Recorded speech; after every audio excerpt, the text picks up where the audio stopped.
안녕하십니까. 2023년 6월 14일 최영국의 팩트 시작하겠습니다. 검찰이 지금 성남시청을 또 압수수색 중입니다. 이게 뭐냐면 정자동 판교 힐튼 호텔 특혜 이 부분과 관련해서 하는 건데요. 지난 12일에 압수수색을 1차로 했었고 이번에 2차로 압수수색을 한 건데 이 사건을 전체적으로 요약하면 이런 겁니다. 이재명 성남시장이 정자동에 위치한 시유지, 시가 가지고 있는 땅에 약 24,000평 정도의 관광호텔을 개발하도록 하면서 그 시행사한테 각종 특혜를 줬다. 이게 핵심입니다. 뭐 잘 아시다시피 패턴이 뭐 의뢰 신도시, 대장동, 백현동 뭐 이런 거하고 아주 비슷하고요. 2015년 1월에 그 시행사가 베지츠 종합개발이라는 데인데 여기하고 MOU를 맺은 뒤에 8개월 만에 사업 부지를 자연녹지 지역에서 일반 상업지역으로 용도를 변경해 준 것도 백현동과 또 똑같습니다. 그 다음에 1월에 용도를 그렇게 변경해 주고 11월에 임차 계약을 맺은 후에 가족호텔 객실 이건 줄이고 관광호텔 객실을 늘려서 또 수익을 극대화하도록 해줬다. 뭐 이것도 이제 각종 특혜 의혹 중에 들어가는 내용이죠. 5월 말쯤이죠. 수사를 본격한 후에 이제 지금이 첫 압수수색. 그러니까 6월 12일에 이어서 이제 오늘 또 압수수색을 하는데 이렇게 보다 보니까 압수수색 영장이 있을 거 아니겠습니까? 여기에 보니까 이재명 대표, 이재명 당시 성남시장이 피의자로 적시돼 있다. 물론 이게 고발이 들어갔기 때문에 무슨 시민단체 이런 데서 고발을 했기 때문에 피고발이라는 측면에서 피의자다 뭐 이렇게 얘기를 할 수도 있지만 이게 그런 정도가 아니고요. 이미 성남시에 있는 공무원들이나 이 사람들을 불러서 검찰이 몇몇 가지를 점검을 해본 겁니다. 그렇게 점검을 해본 뒤에 4사람을 콕 찍어서 피의자로 적시했습니다. 이재명 당시 성남시장하고 그 다음에 베지츠 종합개발이라는 그 시행사의 전 대표 2명 그 다음에 안모 전 경기주택도시공사 부사장. 근데 왜 갑자기 경기주택도시공사 부사장이 여기에 피의자로 들어갔느냐? 이 사람은 성남시 산하기관에 이사를 거쳐서 이 시행사와 관련된 업체로 옮겼다가 경기도 주택도시공사 부사장으로 옮긴 사람입니다. 그러니까 마지막 직책이 경기도 주택도시공사 부사장이었을 뿐이지 성남시 산하기관의 이사였다가 이 정자동 관련 회사의 임원으로 옮겨갔던 사람이 있죠. 그래서 요 4명이 피의자로 적시가 되어 있다. 혐의는 뭐냐면 특정범죄 가중처벌법 등에 관한 법률 위반, 배임 혐의죠.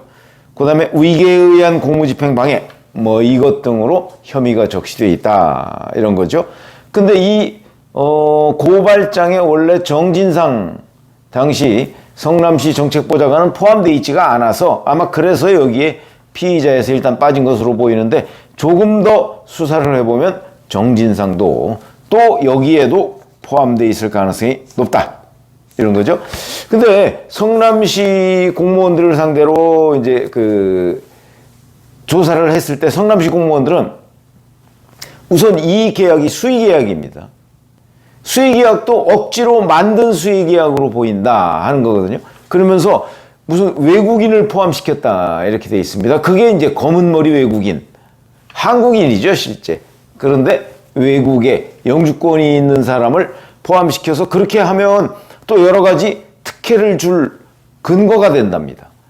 그러니까 임차료 같은 걸 싸게 해주고 뭐 이럴 근거가 된답니다. 그래서 그것도 이게 이제 아까 얘기한 위계에 의한 공무집행방해 여기에 포함될 가능성이 대단히 높죠. 그러니까 그냥 정상적으로 놔두면 될 것을 검은머리 외국인을 포함시켜서 이걸 실질적으로 그 어떤 임차료, 임대료 이거를 낮게 해주는 근거로 활용한 것 아니냐. 이제 이런 의혹이 제기되고 있는 겁니다. 뭐 아직은 뭐 수사 초기라서 어떻다 이렇게 분명하게 얘기할 수 있는 건 없고요.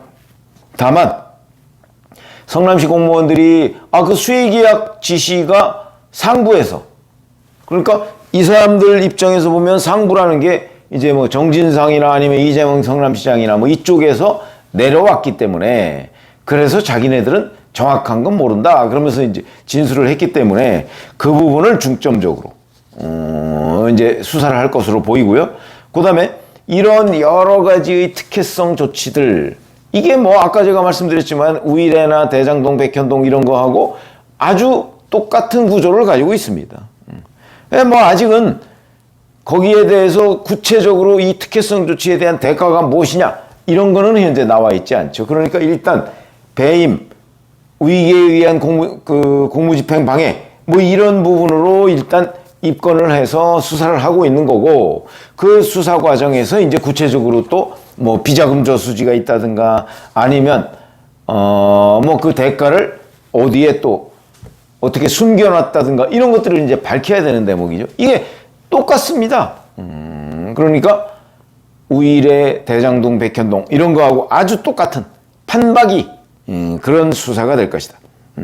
근데 이제 그러면 다 있죠. 뭐 우일에는 뭐 누가 포함되어 있고, 뭐 대장동에는 뭐 예를 들어서 뭐 김만배, 그다음에 거기에 이제 그 정진상, 김용, 유동규 이런 사람을 위한 700억, 그리고 공통경비를 빼면 428억의 비자금 저수지, 뭐 아직까지 그냥 조사 중입니다만 그런 게 있다.